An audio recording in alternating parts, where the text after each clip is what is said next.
ntawakangwa n'intare warangazwe n'intashya, kandi nta waba afite ikibazo cyo mu mutwe wahangara kwihagarika mu ndobo yuzuye amata. Bityo rero niba turi kumwe kandi twese turi bazima, Imana idufashe kugira ngo dushobore kumvira hamwe aya magambo mu izina rya Yesu. Mbere yuko ntangira, reka ndebe muri uyu mugoroba, birashoboka ko twaba turi kumwe n'abavandimwe bacu bagize amahirwe yo kuboneka uyu munsi wa none. Mpereye igihe nagereye hano, twaba tugeze ku munsi wa gatanu turi kumwe namwe twiga, turi muri aya materaniro, fatanyije namwe kwiga cya gitabo gikomeye cyane kitagira ababanda n'abega n'abacyaba n'abazigaba, kirimo abana b'Imana bagendera mu mateka n'amategeko y'Imana, kandi kitagira amadini n'amatiku n'amatindigasani, ahubwo kirimo abana b'Imana bagendera mu mateka n'amategeko y'Uwiteka. Ni umuzinga wegetswe n'Uwiteka, aho kuwuhakura barawuhakura, n'inkono yatetswe n'umuhanga ayiteka mu buryo 12. Ni ikirombe kirekire cyane kirimo amabuye y'agaciro, ariko kimanukwa n'abagabo n'abagore batari abanyabwoba. Izina ry'Imana rihimbazwe. Hari abawe wagize amahirwe uyu munsi wa none akaba amaze iminsi 2, 3 cyangwa 4 yenda yumva ariko ntabona uko aza muri aya materaniro, ariko muri uyu mugoroba Imana ikaba yamugiriye neza, akaba yabonetse aha aribwo bwa mbere ageze hano. Yankundira akazamura ikiganza kimworoheye. Uje bwa mbere, abaje bwa mbere bateranye natwe bwa mbere muri uyu mugoroba, amena. Ndababonamo, amena. Ndabona abavandimwe bacu baje bwa mbere. Imana ibaho umugisha mu izina rya Yesu. Ndatekereza ko nahanye, bityo ntabwo nzi yenda uko byagenze, ariko ubundi burya iwacu, mu muco w'iwacu, nuko abashyitsi tugerageza kubicaza hafi. Ko ngewe ndamutse nagendereye iwawe ukanyicaza inyuma rwose nk'utanyitayeho, ntabwo nzi ko nazagaruka. Wewe wagaruka paso, uretse ko uri umushyitsi uzi kwiha intebe, sibyo? Ariko ntekereza ko wakwicaza inyuma nanjye ukanyicaza inyuma, ntabwo nazagaruka rwose, kuko umuco wacu nuko iyo umushyitsi aje umwicaza imbere hafi. Kandi burya baca n'umugani ngo iyo binabaye ngombwa akurisha iki? Se namwe niko mubizi? Yego, Imana ibaho umugisha rwose. Abavandimwe bacu baje uyu munsi wa none, hano hari udutebe twabo tw'abanyacyubahiro tw'abashyitsi bacu baje muri uyu mugoroba, kandi niyo yaba ari we, ariko tudutebe no tw'abashyitsi bacu. Imana ibaho umugisha mu izina rya Yesu. Bityo rero tugiye kwigana namwe muri uyu mugoroba, nk'uko rero nababwiye, cyangwa se nababwiye ko nanjye ndi hano ariko nturuka mu karere k'Ubugesera, hirya iyo ngiyo ahagana ku Burundi, ko ntika hakurya iyo ngiyo ugeze rya Nyamata urasatira gake, ngeze Nyamata mba nshigaje gutegesha 3,000 nkagera iwacu.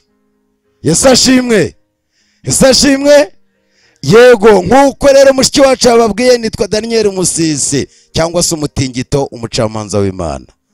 Subwo sinumvikanyera, ubwo ushaka byinshi kuri nge ari buze kumbaza kugira ngo nsobanurire ibirenze ibyo yumva ashaka kumva. Deka rero muri bavandimwe bacu tumaranye iminsi ari abashyitsi, twongera dutanga ya mahirwe.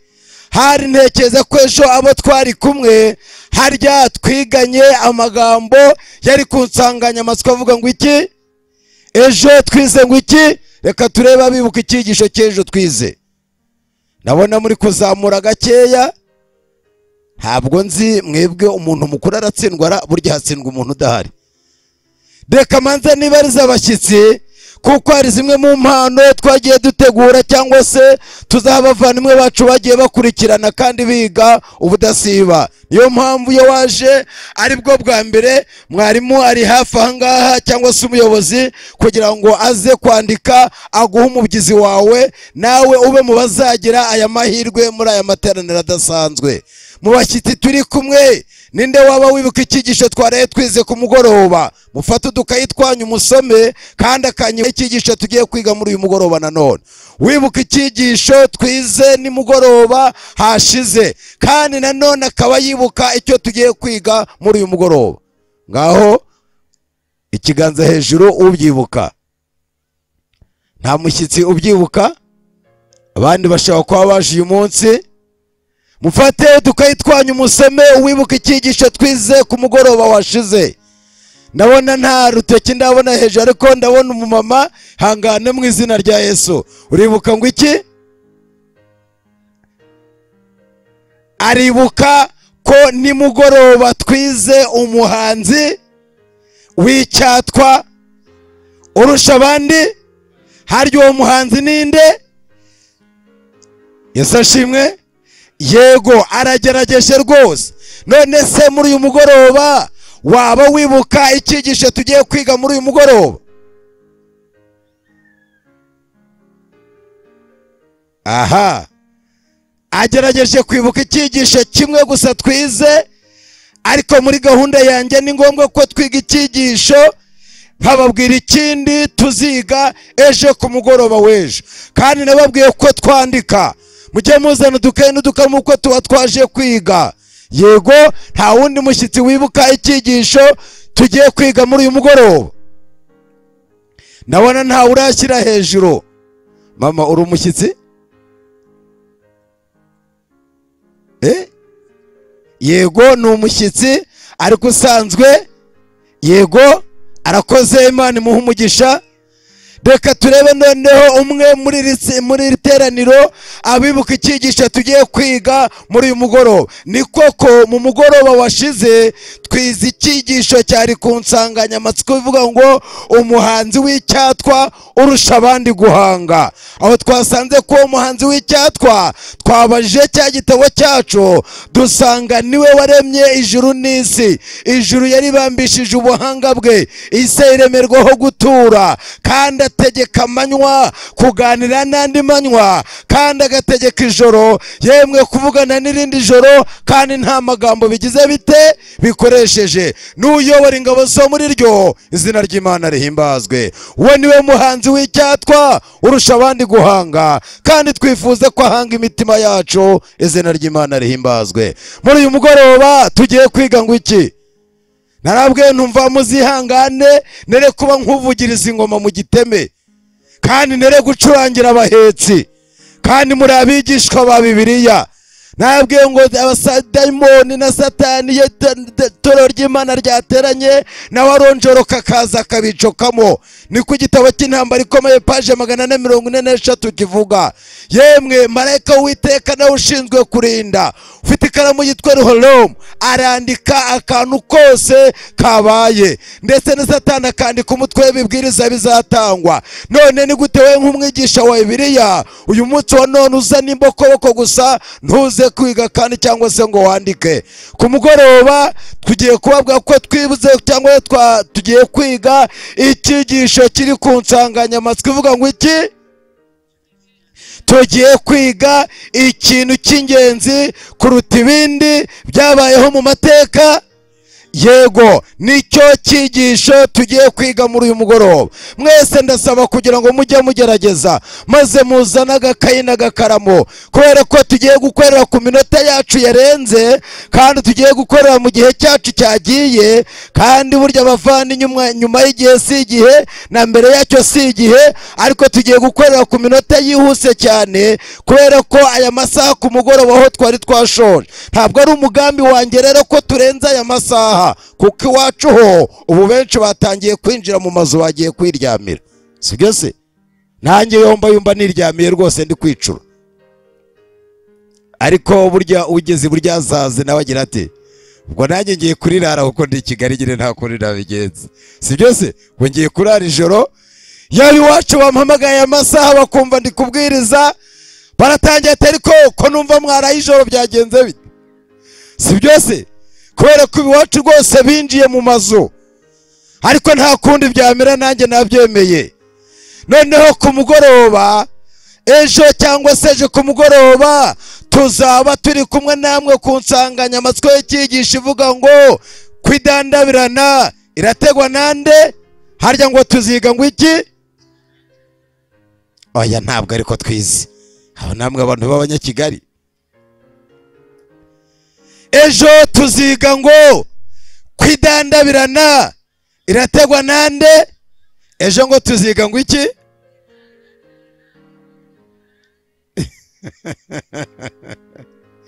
Burya rero ndibuka kera hari Radio Nationale, kandi zagiraga abagabo nk'aba bakomeye, ariko twazumviraga ku murongo wa swa.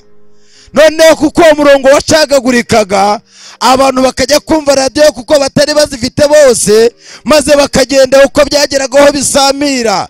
ariko abantu bava kumva amakuru ukababaza uko bumvise amakuru, yemwe bakavuga ibyo bumvise, bageraga hamwe byasamiraga nabo bagasamira kubera ko bayumviye ku murongo wa yego. ariko uyu munsi wa none ntabwo tucyumvira radiyo ku murongo wa SWA, ahubwo turumvira radiyo ku murongo wa FM. izina ry'Imana rihimbaza. bityo rero iyo twumva Bibiliya ni ku murongo wa FM pana SWA.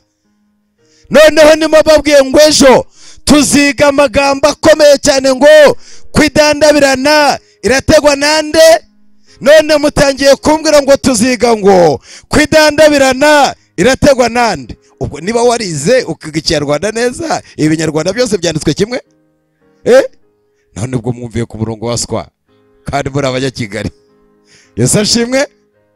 yego ejo tuziga ngo kwidandabirana irategwa nande. ubwo rero ejo nutsubiza ngo irategwa nande, ubwo ni ukuguha zeru n'amatwi yayo, sibyo? kandi nta muntu mukuru ufata. yego burya zeru ifata udahari, kandi zeru igafata abana bagitangira, ariko umuntu mukuru gufata zeru nagahoma munwa. Yesu ashimwe. noneho reka dufate Bibiliya zacu rero kandi munkurikirane ko tugiye kuvuga vuba cyane twihuse. bityo rero ntekereza ko uwo mwuka w'Imana atacometse. ndatekereza ko hari igihe bamwe baza aha ngaha, bamwe bari mu bucuruzi, bandi batashye, bandi bari muri bizinesi zabo, batabakoze baratanga ibintu ku bintu ku gihe kitari igihe cyangwa ku giciro kitari icyacyo. oya, ahubwo agaruka hano mwuka gucomeke mu izina rya Yesu. ko nanjye ndavuga nk'uwacometswe, kandi namwe mwuka wacomeke mu izina ry'Imana. Yesu ashimwe. ni bangahe bacometswe ngo bazamure ikiganza? abo mwuka wera yacometse, zamura ikiganza. burya reka nkubwire, niba utabyumva neza ibintu nibide findi utwo na SWA, niba utacometswe erekeza hakiri kare, kuko ugiye gukererwa n'ubundi ntacyo uri bumare. hari ubwo mvuze nabi? oya, niba rero mwuka w'Imana atagucometse ukaba uri hano uri ahandi, urakererwa ku bwende, erekeza hakiri kare. ariko niba mwuka w'Imana yagucometse ukaba winjiye muri iki rugo uje kwiga, emera mwuka wera gucomeke kugira ngo ibya mwuka byumvire ku murongo muzima. izina ry'Imana rihimbazwe. bityo rero niba wankurikiranye neza, tugiye kujyana rwose, tugiye gusoma amagambo menshi hano, ariko atari menshi cyane, kuko ngiye gukoresha igihe cyihuse cyane. ikintu cy'ingenzi kuruta ibindi byose byabaye mu mateka y'isi ni ikihe? birashoboka ko ndetse wavuga icyabaye mu mateka yawe, ariko mu mateka y'isi utekereza ni ikihe? ndagira ngo rero tusome aya magambo, maze mufate Bibiliya zanyu, kandi usoma wese asome nk'uwacometswe. reka turebe umuntu ugerageza gusoma Ikinyarwanda kandi yihuse agasoma nk'uwacometswe, uwimva adatinye rwose. uriya mugabo ari gushyira hejuru nabi, ntabwo nzi ko ari bubishobore. zamura ngahigira hino, sana Bibiliya yawe, ariko ndabona uri kugenda rorante rwose, kandi nkorana n'abihuta. terura ariko ntacyo bitwaye, pfa guterura rwose, ibyo uzana ibyo ngibyo. yego ngahicara hafi y'uyu mugabo, maze ndakubwira usome. Bosco ko ndeba ufite ubwoba. Yesu nashimwe. agiye kwicara rwose asome, kandi asome vuba cyane nk'umunyeshuri w'umuhanga. Mateyo 2 umurongo wa mbere, Mateyo igice cya 2 umurongo wa mbere kugeza 2. umva watangiye kumuhuza rero. kandi iyo wandika ibice, ukandika imibare, izina ry'igitabo ukarigarukaho nyuma, sibyo? ubwo ntagire ikindi kikurangaza, ariko nanone umenyekane icyo ukuyoboye, sibyo se? yego isomo rya mbere, Mateyo igice cya 2 umurongo wa mbere 2. niba byashobotse hazinga agapapuro, ndaza kukubwira igihe uri buze gusomera, kandi witonde, humura, kuko Bibiliya si Ikinyarwanda, ntabwo ari Icyongereza, si Ikilatini, si Igiswahili, ahubwo yanditswe mu rurimi rw'Ikanani. izina ry'Imana rihimbazwe. ndibuka nigeze njya kubwiriza kaminuza i Butare, nuko maze abanyeshuri bo muri kaminuza i Butare barampamagara bati, Daniel tubwire, mbese uzatwigisha mu Cyongereza, mbese ni Igiswahili, mbese ni Igifaransa, mbese ni Ikinyarwanda, ese ni Ikilatini? nuko ngo bambazaga kugira ngo bitegure gusohora inyandiko zabo mu kurarika, bo nyine bararika nk'abahanga. ariko ndababaza, mbese icyo mushakira ni icyo? oya tubwire, uzatwigisha mu cyongereza, ni ikinyarwanda se, ni igifaransa, ni igiswahili, ni ikilatini? tubwire ururimi uzatwigishamo. ndababwira ntumva, njyewe nzabigisha mu rurimi rw'ikanani. mushaka umunyeshuri wize neza, warwize neza, azasemure. nuko baramushaka baramubura. ahubwo ati ubwo twamubuze nyine ni mu ntegeze n'ige profe wanyu, ubwo neza nzarubigisha muzarufata. turi kumwe ariko ndagira ngo rero bibeshye bagatekereza ko ari ikinyarwanda, niyo mpamvu bayisoma nabi, aho guhakura bakahakura. Yesu ashimwe.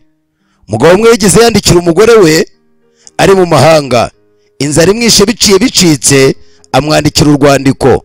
amaze kumenya ko iwabo mu rugo hari inzara ikomeye cyane, ariko aramwandikira urwandiko, tumva rero mudamu wanjye, ugenda ujye mu gikari maze muhakure wa muzinga, ubuki buvuyemo bubatunge, nanjye nzabanza.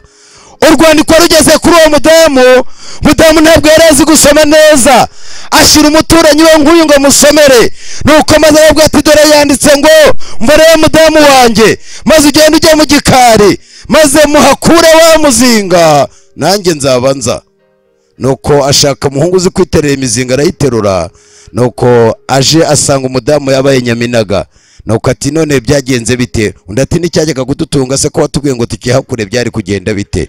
nuko aravuga ati zana urwandiko. azana urwandiko arumweretse, aravuga ati ntabwo ari uko nanditse, naranditse ngo ugende umujye mu gikari maze uhakure wa muzinga, nanjye nzabanza. ndati yarasomye ngo maze ugende ujye mu gikari maze uhakure wa muzinga. oya bavandimwe, ntabwo Bibiliya ari uko yanditse. iyi ni umuzinga wegetswe n'Uwiteka, aho kuhakura bagira bate? yego nawe ntusome utyo, ahubwo usome nk'umuhanga mu izina rya Yesu. amen. kundi bamwe abaye barakari. Yesu ashimwe. Yesu ashimwe. Yesu ashimwe. mama ko muri gutinya kuvuga, hari uwabwiye ko ntera umwaka? Yesu ashimwe. turi kumwe namwe muri uyu mugoroba ngo duhakure umuzinga wegetswe n'Uwiteka. twasomye isomo rya mbere rero, ariko tutararigeraho. andika Matayo igice cya 2 umurongo wa 2. andika Luka igice cya 2 umurongo wa 8 14. andika Matayo igice cya 1 umurongo wa 21 23. ni Matayo igice cya 2 umurongo wa 2. kandi Luka igice cya 2 umurongo wa 8 urageza 14. maze dusome Matayo igice cya 1 umurongo wa 21 maze tugeze 23.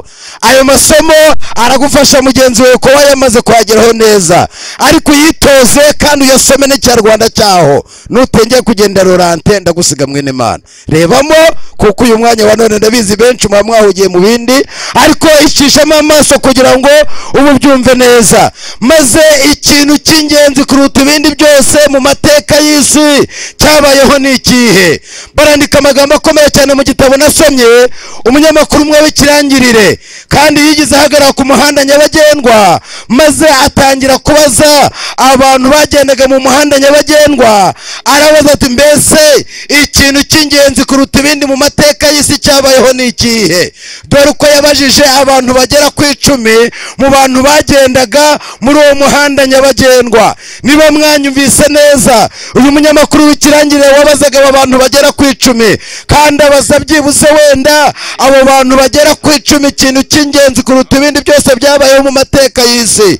noneho uwa mbere yarashubije ati, umuntu wa mbere yarashubije ati, ndatekereza ko ikintu cyabayeho kuruta ibindi mu mateka y'isi ari ivumburwa rya Amerika.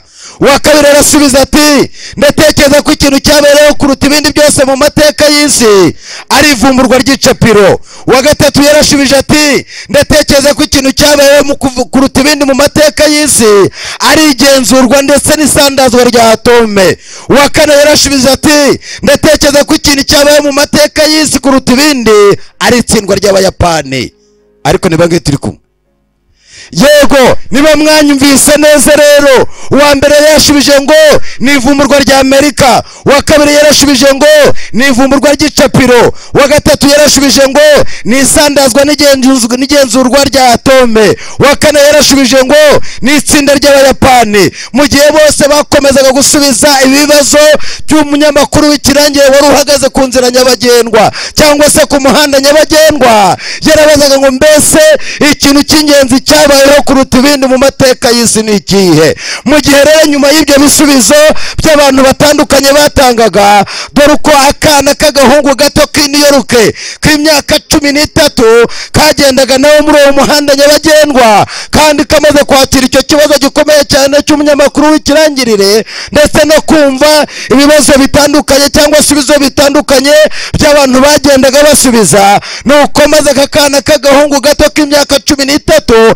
karashubije ngo kuri njyewe ntekereza ko ikintu cy'ingenzi kuruta ibindi byose mu mateka y'isi cyabayeho n'ivuka ry'umukiza wacu Yesu Kristo, izina ry'Imana rihimbazwe. Reka mbabwire abavandimwe inshuti zanjye muri uyu mugoroba kandi abatwumvira kuri uyu murongo, ni koko uyu munyamakuru w'ikirangirire yavuze ati ese iki gisubizo cy'uyu mwana muto w'umuhungu yemwe washubije kino gisubizo gikomeye cyane, mbese yaba yaragikuye kuri se na nyina bahoze ari abakristo? Mbese yaba yaragikuye mu bitekerezo by'uyu mwana yaba yaratekereje ku giti cye? Ariko uyu munyamakuru aratangaza ngo koko mu by'ukuri ikintu cy'ingenzi kuruta ibindi byose mu mateka y'isi cyabayeho n'ivuka ry'umwami wacu Yesu Kristo, izina ry'Imana rihimbazwe. Mbese nshuti yanjye, maze uyu munyamakuru w'ikirangirire washaka kwigisha ibyerekeye iki kintu cy'ingenzi kuruta ibindi byose mu mateka y'isi, arasubiza ati koko ikintu cy'ingenzi kuruta ibindi byose mu mateka y'isi n'ivuka ry'umwami wacu Yesu Kristo. Mbese wowe muri uyu mugoroba, wowe twumvira kuri uyu murongo, mbese wowe twumvira mu nkuta z'inzu, mbese wowe twumvira mu muhanda nyabagendwa, nawe kuri wowe koko ikintu cy'ingenzi kuruta ibindi byose mu mateka y'isi nawe urumva yaba ari ivuka ry'umukiza wacu Yesu Kristo? Mbese Yesu yaba yaravukiye imibereho yawe? Mbese Yesu witwa Rubasha, mbese Yesu witwa Rubasha kandi urwana agatsinda, nawe yaba yaravukiye mu mibereho yawe? Mbese uyu munsi wa none uremera ko uwo mwami w'igitangaza avukira mu mibereho yawe? Cyangwa none muri uyu mugoroba Yesu witwa Kristo akavukira mu mibereho yacu, izina ry'Imana rihimbazwe. Ni koko nta gushidikanya ikintu cy'ingenzi kuruta ibindi byose mu mateka cyabayeho n'ivuka ry'umwami wacu Yesu Kristo, izina ry'Imana rihimbazwe. Ndasaba imbaraga y'Imana muri uyu mugoroba kugira ngo irivuka ry'umwami wacu Yesu Kristo maze rivukire imibereho yawe. Tekereza neza muri uyu mugoroba, mbese koko yaba yaravukiye imibereho yawe? Mbese uyu munsi wa none waba ubizi cyangwa ntabyo uzi? Niba ntabyo uzi nuko nta byabayeho, niba ntabyo urabona nuko nta birabaho. Ariko uyu mugoroba uramutse umwemereye Yesu witwa Kristo yavukira mu mibereho yawe, izina ry'Imana rihimbazwe. Nicyo kintu cy'ingenzi kuruta ibindi byose mu mateka y'isi. Hari ubwo njya nigisha mu cyumweru cya kabiri maze ko tanga insanganyamatsiko y'icyigisho uvuga ngo kotera izuba ku gituro. Buryo Yesu ataravukira mu mibereho yawe, erega nubwo wagira amaduzeni ya rumuruke, erega nubwo wagira indege zizamuka ikirere, erega nubwo wakwambuka wagira ibyogajuru bitumbagira ikirere, ariko Yesu atavukiye mu mibereho yawe, byose utunze n'ukotera izuba ku gituro. Muri uyu mugoroba nshuti, mbese koko ikintu cy'ingenzi kuruta ibindi byose mu mateka y'isi cyabayeho, mbese nawe yaba ari ivuka ry'umukiza wawe? Reka dusome Matayo igice cyaho cya kabiri umurongo waho wa mbere maze tugeze umurongo wa kabiri. Matayo igice cya kabiri umurongo wa mbere kabiri, pika ntusubire mu isomo. Yego, haranditswe ngo Yesu amaze kuvukira i Betelehemu, kandi Yesu amaze kuvukira i Betelehemu mu gihugu cy'Yudaya, kandi mu gihugu cy'Yudaya, ku ngoma y'umwami Herode, kandi hari ku ngoma y'umwami Herode, kandi haza abanyabwenge, kandi abanyabwenge bari baturutse iburasirazuba, kandi baza bagiye Yerusalemu. Yego, barabaza bati, nuko maze barabaza bati, umwami w'Abayuda wavutse ari hehe?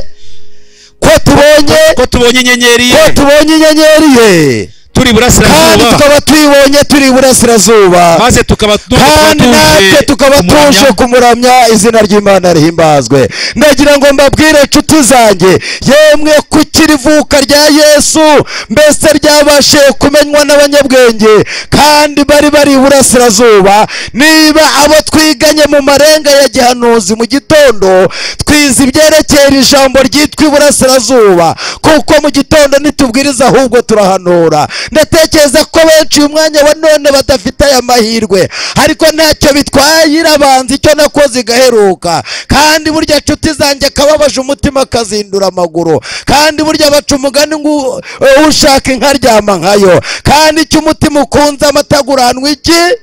Ariko burya baravuga ngo arimo gishegesha ntavura, kandi gishegeje ivuyemo nawe yawe yavura. Izina ry'Imana rihimbazwe. Abo twiganye mu gitondo rero twabonye impamvu abanyabwenge baturutse iburasirazuba, nk'uko natwe tuba turi mu ruhande rw'iburasirazuba, nk'uko Adamu yari atuye iruhande rw'iburasirazuba, tukazabona agacu gaturutse iburasirazuba, abanyabwenge bakaza baturutse iburasirazuba. Yesu witwa Kristo azatunguka iburasirazuba, kandi twese amaso yacu azerekezwa he? Sinibanga bari kunyumva neza muri mugoroba. Yesu ashimwe, Yesu ashimwe. Yego, iri banga rero ryagombaga kumenywa n'abaturutse iburasirazuba, kandi abanyabwenge nibo bagombye kubimenya. Yemwe inyenyeri yagombaga guturuka iburasirazuba. Ejo nababwiye ko nimbona umwanya nzabigisha impamvu eshatu zatumye Imana yandikisha amagambo yayo mu marenga ya gihanuzi. Icya mbere kwari ukugira ngo ibihisha batayubaha. Icya kabiri kwari ukugira ngo ababyumva bazabyumve babihaye agaciro kandi bisobanuka igihe gikwiye gisohoye. Bityo rero nshuti zanjye, rero iyo utabihaye agaciro iby'aya marenga ya gihanuzi ntiwabyumva, kandi utubaha Imana yemwe ntabwo washobora kubyumva. Bityo rero iri vuka ry'umukiza yemwe abagombaga kurimenya n'abari baturutse iburasirazuba.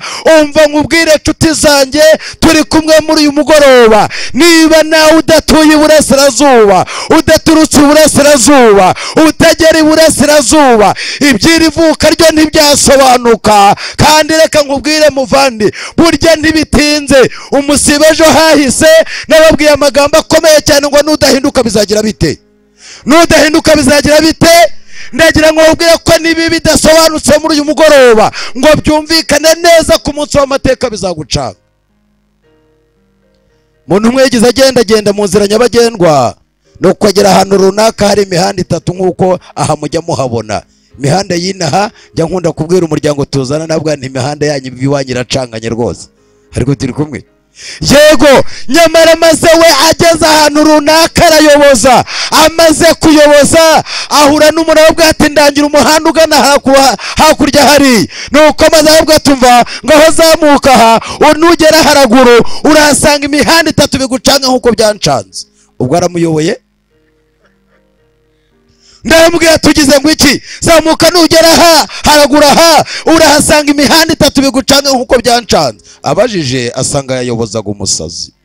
Ndagira ngo mbabwire inshuti zanjye bavandimwe kandi banyakigali turi kumwe muri uyu mugoroba, birashoboka ko uyu mwanya wa none rivuka ry'umukiza wacu yemwe niba bidasobanutse, si uko bidasobanutse nuko ari wowe udasobanutse. Bityo rero azatunguka iburasirazuba bizagucanga, kandi bibimenywa n'abari iburasirazuba, kandi bisobanukirwa n'abatuye iburasirazuba, kandi bizumvwa n'abari iburasirazuba. Icyampa uyu mwanya wa none Yesu ugiye gutunguka iburasirazuba, twese tugatura iburasirazuba mu izina rya Yesu. Amen.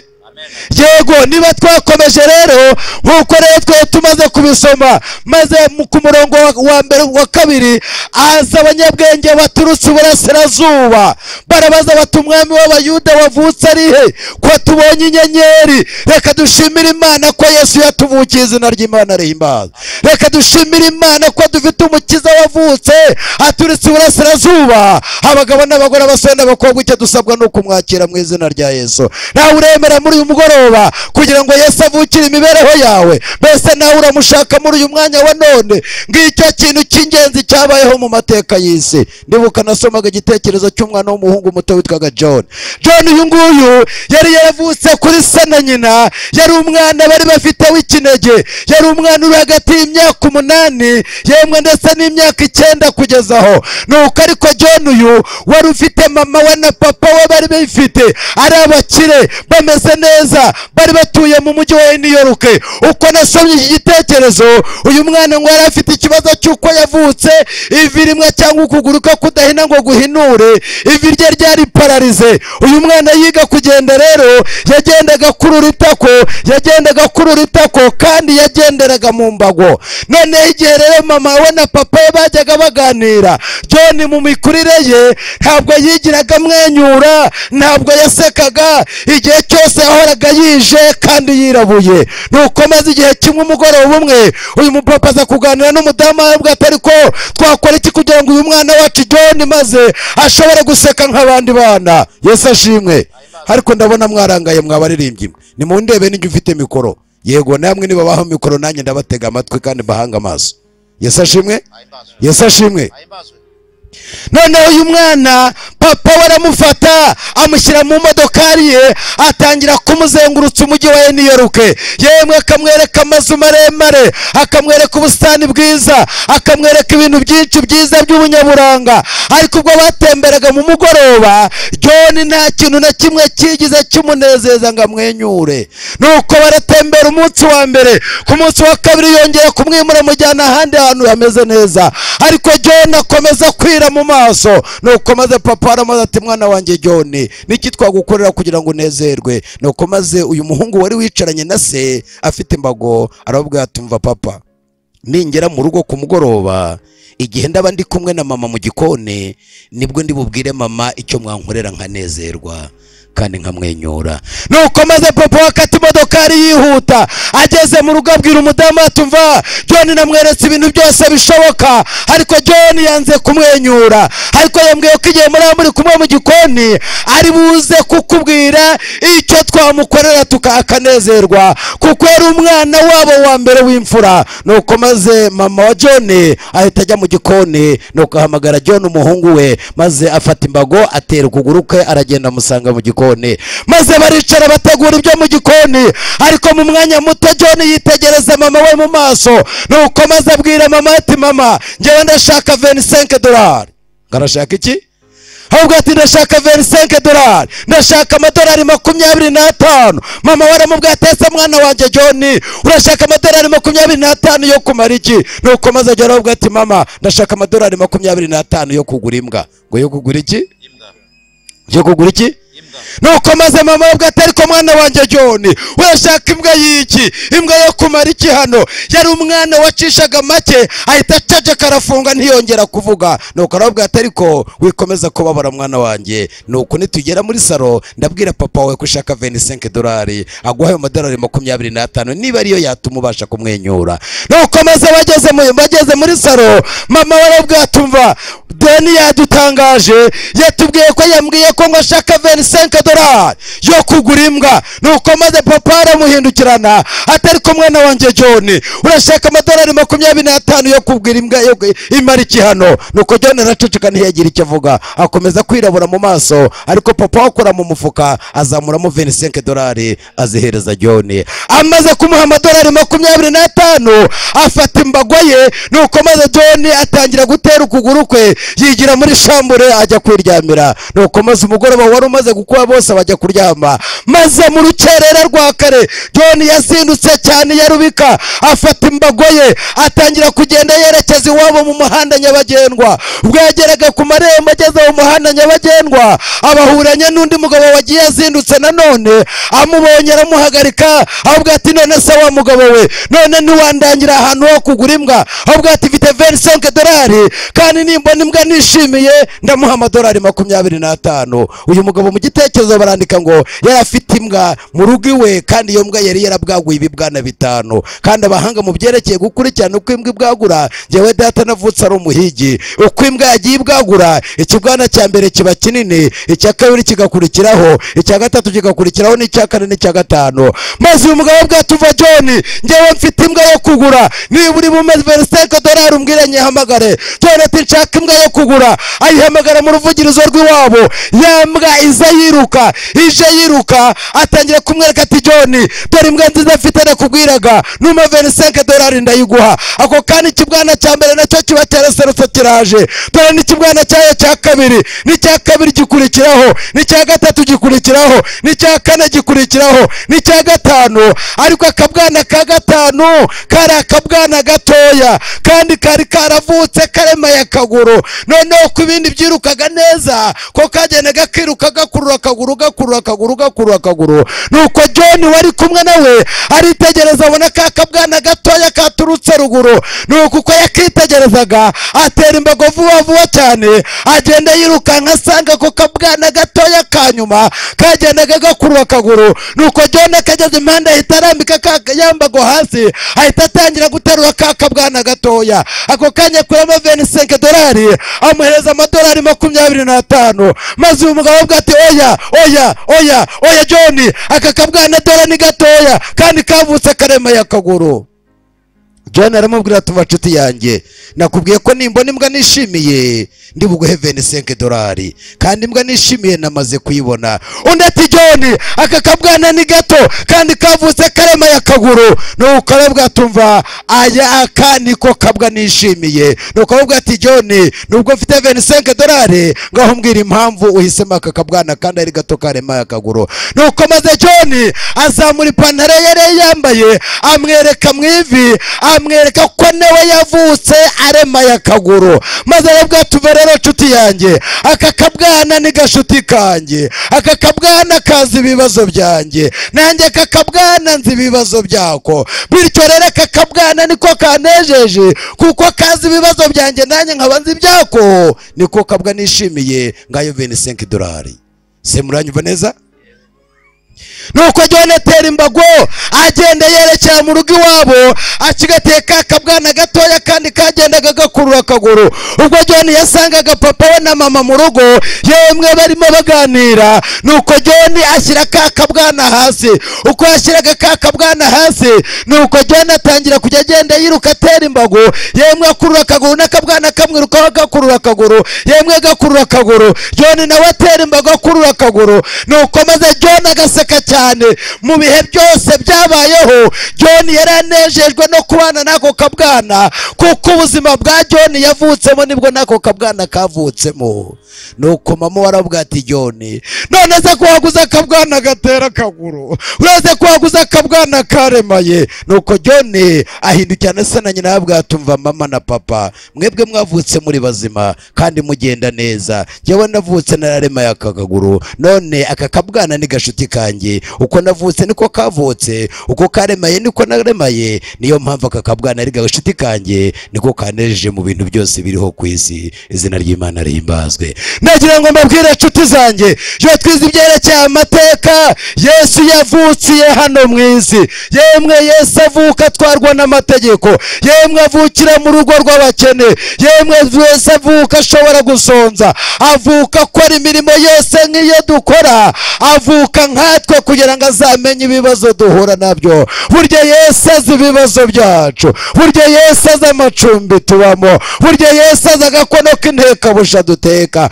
burya Yesu ibibazo byacu byose arabizi. icyampa akavukira mu mibereho yawe muri uyu mwanya wa none, icyampa ukamwakira Yesu we nsinzi yacu, Yesu we rubasha, uwo yavukiye mu isi kugira ngo amenye ibibazo duhura nabyo. icyampa muri uyu mugoroba Yesu ukamwakira, akavukira mu mibereho yawe kugira ngo akubashishe ibyo utashobora kwibashisha. izina ry'Imana rihimbazwe. muri uyu mugoroba nshuti zanjye, mbese nawe yaba yaravukiye mu mibereho yawe? iyo dusomye amagambo aboneka muri Luka igice cyaho cya 2 umurongo wa 8 kugeza 14, pika nibo wagezeyo nshuti yanjye. haranditswe ngo muri icyo gihugu harimo abungeri bararaga ku gikumba, kandi muri icyo gihugu hari abungeri bararaga ku gikumba, bahindana kurinda kandi umukumbi wabo. bahindana rero kurinda umukumbi wabo. Nuko marayika w'umwami kandi Imana marayika w'umwami Imana abahagarara kandi bahagarara rero iruhande, ubwiza kandi bw'umwami ubwiza bw'umwami Imana kandi burabagirana, ndetse burabagirana, burabagota maze impande zose, burabagota impande zose. bagira ubwoba nuko bwinshi. maze abari baraho bagira ubwoba bwinshi, Marayika arababwira kandi ati, marayika arababwira ati mwitinya, kandi mwitinya, dore ndababwira kandi ubutumwa dore ndababwira bwiza ubutumwa bwiza bw'umunezero mwinshi, kandi bw'umunezero mwinshi uzaba yemwe uzaba ku bantu bose. Yego, kuko uyu munsi kandi kuko uyu munsi umukiza kandi bavukiye umukiza rero yabavukiye mu murwa wa yewe Dawidi, ndetse mu murwa wa Dawidi, uzaba kandi Kristo. uwo niwe uzaba Kristo, Umwami. kandi niwe uzaba Kristo umwami. Iki nicyo kiri, none iki nicyo kiri bubabere rero ikimenyetso. Yego, nuko muri busange umwana w'uruhinja, kandi niwe ko musanga umwana w'uruhinja yoroshwe ndetse yoroshwe imyenda y'impinja, kandi aryamishijwe mu muvure w'inka. Yego, muri ako kanya kandi muri ako kanya haboneka ingabo zo mu ijuru, kandi haboneka ingabo zo mu ijuru nyinshi, kandi haboneka ingabo zo mu ijuru nyinshi, ziri kumwe na ndetse marayika zari kumwe na marayika zisingiza Imana kandi ziti, zisingiza Imana ziti, mu ijuru icyubahiro kandi mu kibi ijuru cy'Imana, icyubahiro kibi cy'Imana, no mu isi yewe amahoro abe ndetse mu bo no mu isi yishimira. amahoro abe mu bo yishimira. Izina ry'Imana rihimbazwe. nibange bumva ko amahoro akwiye ko mu yishimira, kandi icyubahiro kibi cy'Imana. Reka muri uyu mugoroba nshuti zanjye, wowe wakire Yesu akavukira mu mibereho yawe, wowe wakire Yesu akavukira mu muryango, wowe yakire Yesu mu muryango wawe. Uyu munsi wa none amahoro abo mu isi, kandi abo mu bo yishimira, kandi mwami Imana avukira imibereho yacu. Yesu tuwe gutunguka uburasirazuba, azasanga twiteguye tuzahembwa ubugingo buhoraho. Yesu yavukiye kuri uyu mubumbe rero, yemwe avuka kubitwa, yemwe avuka yikoreye ibiremereye, yemwe avuka aruhijwe, yemwe avuka ndetse afite ingaruka z'icyaha nk'izo tubona kandi twe twagikoze. Ibyo byose kwari ukugira ngo tewe nawe uyu munsi wa none tuzamwakire, kandi azaduhemba ubugingo buhoraho. Izina ry'Imana rihimbazwe. Igihe twitegura kugera ku isomo risoza riboneka muri Mateyo igice cya mbere 21-22, twitegura kugera kuri iri somo risoza riboneka muri Mateyo igice cya mbere 21-22. ndibuka igihe kimwe nasomaga igitekerezo cy'abaninja. aba baninja bari abajura kabuhariwe. mwitegure tugiye gusoza nshuti zanjye. aba bajura rero bitwaga abaninja, bari abahanga mu kwiba, bari abahanga mu kwikorera ibiremereye, bari abahanga mu kwiruka. nyamara igihe cyose babaga bagize icyo banyaga, abaninja bamaze kugenda byabaga birangiye ntawakurikiraga. nuko maze abaninja rero bari abahanga mu kwiba. muri icyo gihugu mu gace bibagamo harimo umugabo yemwe bitaga Mukungu, ariko bakamuhimba akazina k'akabyiniriro bakamwita Mukungu Birnyo. Mukungu Birnyo rero yari umugabo ufite amabuno manini, kandi yari umugabo ukize ufite imbaraga ndetse n'amafaranga. ariko igihe cyose ninja zajyaga kwiba abantu, nuko maze zikabagira ingaruzwa muheto, zikabashyira mu ishyamba ryabo, kandi iyo baga zishimusa ntawamukurikiraga. nuko maze umunsi umwe ininja ziyemeza kujya kwiba, kandi zose zirahiga bati tuzajya kwiba kandi tuziba uwo bita Mukungu Birnyo, nawe tuzamugeza hano muri iri shyamba, tuzaba dutsinze rwose. nuko Mukungu Birnyo amaze kubyumva atangira kurarika abasirikare bo kuza kumurinda, ariko kuko ininja bari abahanga mu byerekeye kwiba. nuko maze umugoroba umwe baragenda, bageze kwa Mukungu Birnyo, mugapiteni wabo yari yababwiye ati mugende mwibe Mukungu Birnyo, mumuzane nawe tumushyire mu ngaruzwa muheto zacu. igihe ininja zagendaga zisanga kwa Mukungu Birnyo, abari mu bikari, umudamu n'abakozi n'abandi bose barabyinaga. Mukungu Birnyo yari yibereye mu nzu yiryamiye n'agahungu k'imyaka 5. ingabo zari hafi aho zizengurutse urugo, yemwe zigose, ariko kuko bari abahanga mu kwiba bacungana n'ingabo zari ziri aho. yemwe ijoro rimaze kujigiza, ingabo zose ziriyegeranya zibona ko abaninja batakije, ariko zari zamaze kubacunga abaninja bari hafi aho. igihe bose bose bari bamaze kwiyegeranya, nuko maze ininja ziba zegereye inzu. Iya mbere irurira maze irasakamburira, amanutse yicotse mu cyumba kandi yikubise mu cyumba mukungu Birnyo yari aryamyemo. Iya kabiri nayo irazamuka, nayo iramanutse yikubise muri icyo cyumba mukungu Birnyo yari aryamyemo. Yari aryamanye n'umwana w'imyaka 5. nuko maze ininja zimuba zimugeze hejuru, ziramubwira turetse kuvuga niwongera no guhumeka inkota turayimanura. Abasirikare bari bamaze kwiyegeranya bagiye kuruhuka, nuko maze bari abahanga mu guterura kandi mu kwikorera ibiremereye. Maze ininja yari kumwe nawe iramuzamura, imutereye hejuru, mugenzi wayo yarayisama, bamucisha hamwe basakambuye baramujugunya. Maze ininja zari hasi nanone ziramusama maze ziramwirukankana, nuko maze ziramujyana. Igihe umudamu we yari yinjiye mu nzu, arebye inzu asanga bayisakambuye. Ageze mu gitanda asanga hasigaye wa mwana w'umuhungu w'imyaka 5. nuko babwira abasirikare bari hafi aho bati mukungu Birnyo ininja zamaze kumujyana. Maze abasirikare barakurikirana, nyamara bakurikiranye bavuga tubwo ininja zamaze kumugeza kuri zo byarangiye ntabwo twazamugarura. Nuko kwa mukungu Birnyo agahinda karakubita, yemwe ibintu birakomera, nuko ntibabasha kumugarura. Ariko uko iminsi yashiraga indi gataha, uko bavugaga iyo nkuru ya mukungu Birnyo ininja zagize ingaruzwa muheto, wa mwana w'umuhungu niko yagendaga akura. Yemwe ibyabaye byose yarabirebaga, ariko kuko yari umwana muto ntacyo yajyaga gukora, yemwe ntiyashoboraga no gusobanura uko byagenze, ariko byose yabirebaga mu ndorogomo ye. Nuko uko umwana yakuraga aza gutangariza nyina we, bwatumva mama, nanjye ninkura nkaba umusore nzaba umuninja. Uko uyu mwana yagendaga azamuka yabwiraga ati nanjye ninkura nkaba umusore nzaba umuninja. Nuko maze amaze kugira hagati y'imyaka 17 na 18, umwana aratoroka aragenda, aratorongera ajya mu ishyamba.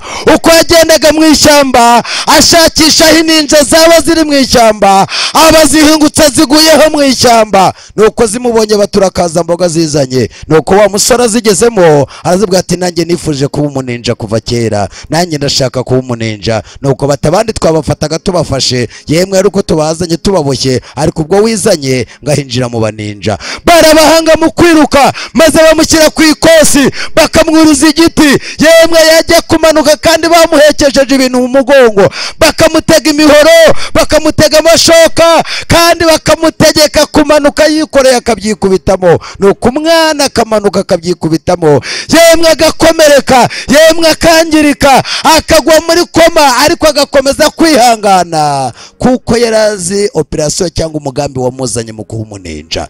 Maze umuhungu yiga ibyerekeye ikosi ry'abaninja, aba umuhanga mu kwiruka, aba umuhanga mu kwikorera, kugeza ubwo yaje kuba umwe mu bakapiteni b'ininja. Maze akomeza imyitozo, imyaka irashira ibiyindi, uyu muhungu birangira atsinze, abaye umuyobozi w'ininja muri iryo shyamba. Nuko maze igitondo kimwe abwira ininja bagenzi barabwira ati mwese ndabategeka kujya mu mashyamba no mu misozi kwiba, kandi mukazana ibyo mwibye, mukazana abantu n'ibintu. Nuko bose arabwira ati kandi mwese mugende, ni njyewe urasigara nzengurutse cyangwa ndinze izi ngaruzwa muheto zacu. Nuko ninja zose ziragenda, kuko yari kapiteni wabo, asigara arinze ibyerekeye abo bari baragizwe ingaruzwa muheto. Nuko bamaze kugenda, umuhungu arembara arafunga neza, ajya mu bantu bari baragizwe ingaruzwa muheto, ariko ashaka mwose, yemwe se aramubura, agira agahinda gakomeye cyane. Igihe uyu muhungu yari afite agahinda gakomeye, aza kwibuka ko muri stoka hari abasaza 3 babamo bashinzwe gutanga ibintu ndetse no gutanga ibyo abantu bateka. Nuko maze yinjiye muri stoke asanga mwa basaza 3, ariko arabitegereza, yemwe bari bashaje bageze mu zabukuru, ariko abonamo umusaza umwe wari ushaje cyane kandi ananutse. Nuko arabwira ati se musaza, ko ndeba ushaje cyane kandi unanutse uba muri stoke? Ndarabwira ati mwana wanjye ndashaje koko ndakoze, ariko nubwo nanutse ubu, ngewe kera nari umugabo munini, banyitaga mukungu, akazina k'akabyiniro bakanyita mukungu Birnyo. Uyu muhungu aza yarazi kose yitwa mukungu Birnyo, yarazi kose ari mukungu, akazina k'akabyiniro bakamwita mukungu Birnyo. Ariko uyu musaza ntiyagombaga kumenya uyu muhungu, yemwe ndetse uyu muhungu nawe ntiyagombaga kumenya se, uretse gucungira ku izina rye yari yaragiye azi. Nuko maze amubaza neza neza, ahubwo ati ngewe izina ryanjye ni Mukungu, ariko akazina k'akabyiniro bakanyita Mukungu Benyo. Nuko uyu musore avuga ati umva nta gushidikanya uyu niwe data. Nuko uyu muhungu wari umaze kumenya ko ari se abwira uyu musaza ati umva wa musaza we, ni ngewe kapiteni w'Ininja, uyu mwanya wa none ndagusabye ngo fata utuntu twawe utahe usubire iwanyu mu cyaro. Amaze kumubwira cyo uyu musaza atumva, oya mwana wanjye ntabwo nataha, oya ntabwo nava muri iri shyamba, dore navuye mu gihugu cy'iwacu ndi umugabo ukomeye, none nasaziye muri iri shyamba, ntabwo nagera iwacu ngo nzagira icyo nimarira, oya reka nzapfire muri iri shyamba. Ariko uyu musore ati ndagutegetse ni nge kapiteni w'Ininja ataha. Nuko uyu musaza aranga, ariko kuko uyu musore cyari cyaramuzanye, ibyo yumvaga n'ibyo yabonaga byose, yaravuga ati nanjye nzaba umuninja kugira ngo azagaruze se Ininja zanyaze. Maze uyu musore arafunga, yemwe arambara neza arikwiza, arangije kuko yari yaramenyereye kwikorera ibiremereye kandi ari umwirutsi kabuhariwe, ahita aterura se, nuko maze amukubita ku bitugu, yemwe se aramunoshagura, yemwe se aramurumagura, yemwe akoma kamo. Nuko ati nanone baranyibye, nanone baranyibye. Ariko uyu musore kuko yari azi kwiruka, Ininja zari mu misozi zirabyumva, nuko zose ziza ziruka. Yemwe Mukungu yagenda gataka ati yemwe nanone baranyibye, yemwe kagerageza kumunoshagura, yemwe kagerageza kumurumagura ngo amurambika hasi. Ariko uyu musore yari yaramenyereye kwiruka, Ininja zigamwirukaho, akarengaga zigahinguka, akarenga zigahinguka, kugeza ubwo uyu musore nubwo yagendaga avirirana, ariko yari afite umugambi wo kuzakura se mu ishyamba. Nshuti zanjye bavandimwe, kandi muri uyu mugoroba mwibuke ko Yesu yemeye kuba umuninja ku bwacu, Yesu yemeye kuba unyeshyamba ku bwacu, Yesu yemeye kwikorera ibiremereye ku bwacu, Yesu yemeye gukubitwa imikuba ku bwacu, Yesu yemeye kuza muri iyi shyamba kugira ngo azashobore kudukiza. Mbese nawe muri uyu mugoroba uremera ko Yesu yaguheka ku bitugu agukure muri iri shyamba, adukure muri isi amaze kutwangiriza? Mbese ni bangahe muri uyu mugoroba bavuga bati nanjye ndemeye muri uyu mugoroba Yesu ugira neza waje muri iri shyamba, Yesu ugira neza waje muri isi kudukiza, nanjye ndemera akameka kuri ibi bitugu kugira ngo azadusubize iwacu mu izina rya Yesu. Niba ubyemera muri uyu mugoroba mwahaguruka muri uyu mugoroba. Mbese nawe uremera guhekwa na Yesu muri uyu mugoroba? Nshuti zanjye, niba wemera nawe ko Yesu agukura muri iri shyamba, Yesu yavukiye muri iyi si, avuka yikorera ibiremereye, avuka akubitwa imikoba, yemwe arangirika, ibyo byose kwari ukugira ngo adukure muri iri shyamba. Uyu musore yirukankanye se, aragenda amusubiza ku gitanda Ininja zamukuyeho. Uko niko Yesu nawe yiyemeje kudukura muri iri shyamba. Mugihagaze 21 w'igice cya mbere haranditse ngo pika niba wagezeyo. 21 w'igice cya mbere haranditswe ngo azabyara umuhungu kandi uzamwite Yesu, kandi niwe rero uzakiza abantu rero ibyaha byabo.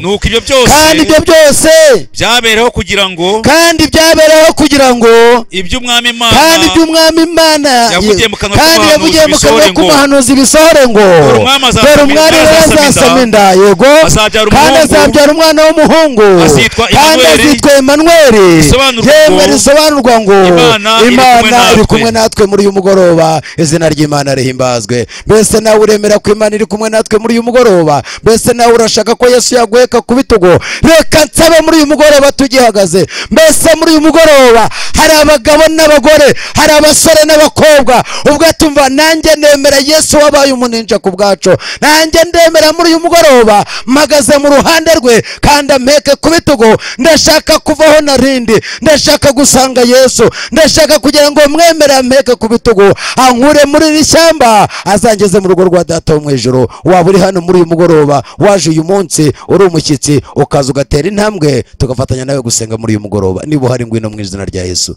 Mbese urahari muri uyu mugoroba? Urifuza ko Yesu aguheka ku bitugu? Mbese urifuza ko Yesu wemeye kuba umuninja ku bwacu? Ho, izina ry'Imana rihimbazwe. Ngwino hano muri uyu mwanya wa none. Reka dusabe pastor n'umuyobozi w'itoro bakore mu biganza abana b'Imana. Mbese nawe muri uyu mugoroba urifuza ko Yesu aza akaguheka ku bitugu mu izina rya Yesu. Urifuza ko Yesu aza akabana nawe muri uyu mugoroba. Abifuza muri uyu mugoroba bati nanjye ndifuza ko Yesu ameka ku bitugu. Mushiki wanjye, Imana iguhe umugisha kandi kugire neza. Mbese hari undi muri uyu mugoroba wifuza ko Yesu aza akamuheka ku bitugu? Wifuza ko Yesu yaza akamubera umwami w'igitangaza? Wifuza ko Yesu yaza akabana natwe twese tukemera? Birashoboka ko nawe uyu mwanya wa none waba warazimiye nka mukungu. Birashoboka ko nawe uyu mwanya wa none wifuza ko Yesu yaguheka ku bitugu. Ho muvandimwe wanjye, Imana iguhe umugisha kandi muvandimwe, Imana ikugire neza. Mbese ntabandi muri uyu mugoroba, yaba mushiki wacu, ngwino muri uyu mwanya wa none maze ufatanye natwe gusenga muri uyu mugoroba. Nawe wifuza ko Yesu yaguheka ku bitugu. Ngiki cyazanye Yesu, kwari ukudukiza mu ishyamba, kwari ukudukura aho twari turi ninja zadukize. Mbese nta wundi muri uyu mugoroba wifuza kugirana ubumwe na Kristo, wifuza kubisanga n'ingoyi na Yesu? Mbese waba uhari? Tari intambwe, Yesu aragushaka. Yesu yiteguye kuguheka ku bitugu kugira ngo agukure aho wari uri kandi kugira ngo agukure muri iryo shyamba utazaririmbukiramo. Hari undi wifuza nkatwe muri uyu mugoroba, ufite icyifuzo akaza agatera intambwe mu izina rya Yesu? Bavandimwe, muhisemo umugabane mwiza kandi mutazanyagwa. Izina ry'Imana rihimbazwe. Hari undi muri uyu mugoroba ngo dusenge Imana? Muhungu wacu, Imana iguhe umugisha mu izina rya Yesu. Mbese hari undi muri uyu mugoroba? Hari undi wifuza ko Yesu yamuheka ku bitugu akaza tugafatanya gusenga? Ni ukuri aba bavandimwe bacu bahisemo umugabane mwiza kandi batazanyagwa. Birashoboka ko uyu mwanya wa none waba ubitekereza ariko ukumva utashobora gutera intambwe, ukumva utakwemerera ngo Yesu kukarubanda maze uhamagare kandi uhagarare kumuhisemo. Byaba ari akaga gakomeye cyane. Mukungu nawe yabonaga atashobora kumanuka, yabonaga atasubira mu rugo rw'iwabo, ariko ngwino Yesu aragushaka. Ngiki cyamuzanye, ngiki cyatumye asakura uyu mubumbe, kwari ukugira ngo nawe muri uyu mugoroba uzamwemerere mu izina rya Yesu. Hari undi usigaye muri uyu mugoroba ngo dusenge Imana mu izina rya Yesu? Mbese hari undi ubyifuza muri uyu mugoroba ngo aze dufatanye gusenga mu izina rya Yesu? Tugiye gusenga Imana. Hari undi twari kumwe muri uyu mugoroba, cyangwa hari undi waba warugize kuza agahagarara imbere nawe yakongera agatambuka tugafatanya nawe gusenga? Niba uri hano, ongera utambuke nawe dufatanye nawe gusenga mu izina rya Yesu. Turifuza gusengera abahungu n'abakobwa b'Imana. Ngwino tere intambwe mu izina rya Yesu. Mureka tambuke nawe. Niba uri inyuma, tugiye kongera gusenga Imana muri uyu mugoroba. Emerera Yesu avukire mu mibereho yawe. Mushiki wanjye, Uwiteka kurebe neza kandi aguhe umugisha mu izina rya Yesu. Hari undi wifuza kubana natwe muri uyu mugoroba ngo aze dufatanye gusenga Imana? Tugiye kwinginga Data wo mu ijuru, tugiye kwinginga Data we muhanzi w'icyatwa, tugiye kwinga Yesu we wabaye mu ishyamba agahinduka ninja ku bwacu kugira ngo ashobore kudukiza mu izina rya Yesu. Reka muri uyu mwanya wa none, ndabona abavandimwe bacu bazanye agasambi. No kuri reka dusaba imbaraga z'Imana kugira ngo Data wo mu ijuru atugire neza, maze tugiye gupfukama. Birashoboka ko nawe ufite ibibazo bitandukanye, birashoboka ko wifuza kujya ubona ubufasha bwa Yesu, birashoboka ko wifuza ko uyu mwanya wa none nawe twafatanya gusenga. Yesu yerubasha, ufite byose mu kuboko kwacu. Niba hari abakuru b'amatorero, ndabasaba kumanuka kugira ngo begere umuyobozi wabo mukuru, kugira ngo wacu mukuru, kugira ngo maze dupfukame. Aba bantu b'Imana bapfukame kuri agasambe, maze pastor umuhereze mikoro kugira ngo dufatanye gusenga mu izina rya Yesu. Shimayeli mumanuka inyuma y'abari abantu, maze bigire hino. Nibishoboka muhoze ikiganza, maze twinginga Imana muri uyu mugoroba. Muze hino, mwigire hino, maze muze muri itsinda kandi twinginga umuremyi wacu muri uyu mugoroba. Data wo mu ijuru abagire neza. Sinzi, ndabona hano niba abayobozi barumbye kugira ngo baherezanye ibiganza. Yego, uwo mumwigize imbere. Yego, nta badiyakoni bahari ngo begeranye na bariya. Yego, kugira ngo bahuze ikiganza. Okay, turakora kuriya. Niba nta baraza, ndabona baje. Ngaho mupfukamye mugotera no ruhande kugira ngo duce bugufi. Tugiye gusaba pastor kugira ngo adushyire imbere y'Imana, azirikana abavandimwe bacu. Nawe igihe agiye gusenga, winginga Yesu kugira ngo agufate mu kiganza kandi agukure muri iryo shyamba. Yesu avukire mu mitima yacu mu izina rya Yesu. Amen. Amen. Kadusenge. Amen.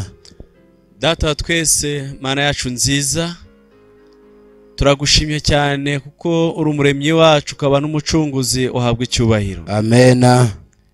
Warababajwe kugira ngo twebwe dukire. Wemeye imiroho hano ku isi kugira ngo utwikorere imitwaro.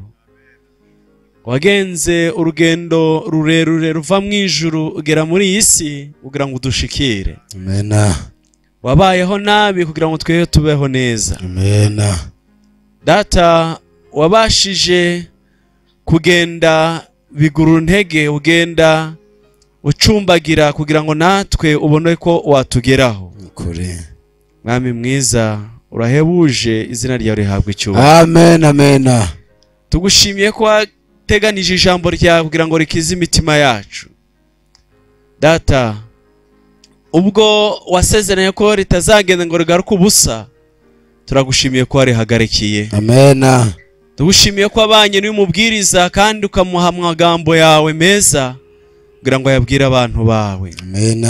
None ijambo ryawe ritsinze imitima yacu twese. Hari mu iteraniro bahagaze kuko biyemeje guhekwa nawe. Amen. Data, uri munini kuturuta twese, ufite imbaraga zishobora kwikorera ibyaha byacu kandi ukabidukiza. Uhimbazwe iteka ryose. Amen. Hari abiyemeje gutera intambwe baza ahangaha kuko bakeneye isengesho ry'umwihariko. Amen. Turakwinginze ngo wakire kwitanga kwawe. Amen. Babarire ibicumuro byabo, ubeze kandi ubatunganye. Amen. Ubwo bifuza kugendana nawe, bafate mu biganza Data. Amen.